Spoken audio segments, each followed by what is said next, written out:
Shalom, shalom, giving honor and praise to the Creator and the Maker of heaven and earth. My name is Yeshaya Yisrael. This is part 2 to the video, and that is the black woman God? Now, I want to state emphatically that the black woman, or any woman for that matter, is not God. That's something to be noted and understood. One of the things that Israelites are presented with is in the scriptures in Psalms 82, where it says, I said, ye are gods, and all ye sons of the Most High. Well, the Hebrew right there, it says Elohim, which is translated in many cases as God. Now, in certain cases as God's plural. Now, one of the things I wanted to point out in there, the word Elohim also means mighty ones. It also means powerful ones. It also means judges. So it's basically speaking about one who hold rank and has title. So I just want that to be noted and pointed out for edification purposes. Now, when you get right down into this particular subject matter and into what we're speaking of in this particular case, and that is the concept of asking, is the black woman God?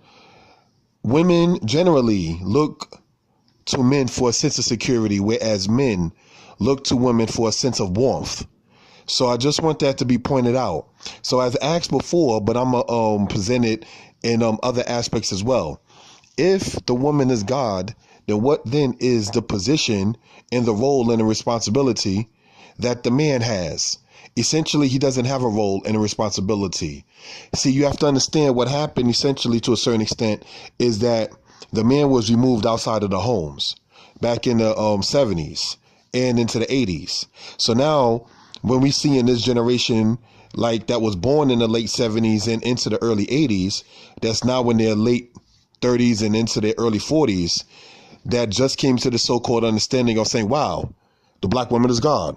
These are the same people as stated that were raised in many cases with our fathers to sit there and show what a man is and what a man is supposed to do and what a man is supposed to be about. In many of those cases, mommy was mommy and daddy. You understand? So this is just certain things to point out for edification purposes. So now, what science are they attempting to try to bring when they sit there and say, oh, well, the woman is God? And men who sit there and present that, they have a very coward type of mindset, because these are the men who will never step up to defend their women. These are the men who will never step up to want to sit there and protect the woman, because they telling her, well, the universe is already within you, so you should give me something. You understand? They're leeches of the mind. So I just want this to be noted and pointed out for edification purposes. You understand? It takes a very coward, weak of a man to sit there and say that a woman is God, and you have some of the same ding-dongs who say that, who, no offense intended, will also try to tell you that they're atheists. So if you're an atheist, and that is to say that you don't believe in the existence of God, then how then can the woman be God?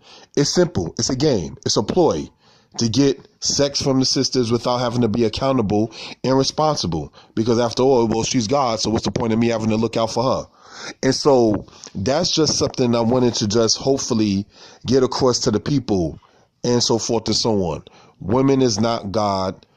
And any woman who imbibes that kind of idea under the premise of her ovaries and her fallopian tube and her vaginal canal, they're just basically women who think that they rule with their vagina in the first place. And so that's a very carnal type of way. All right, peace.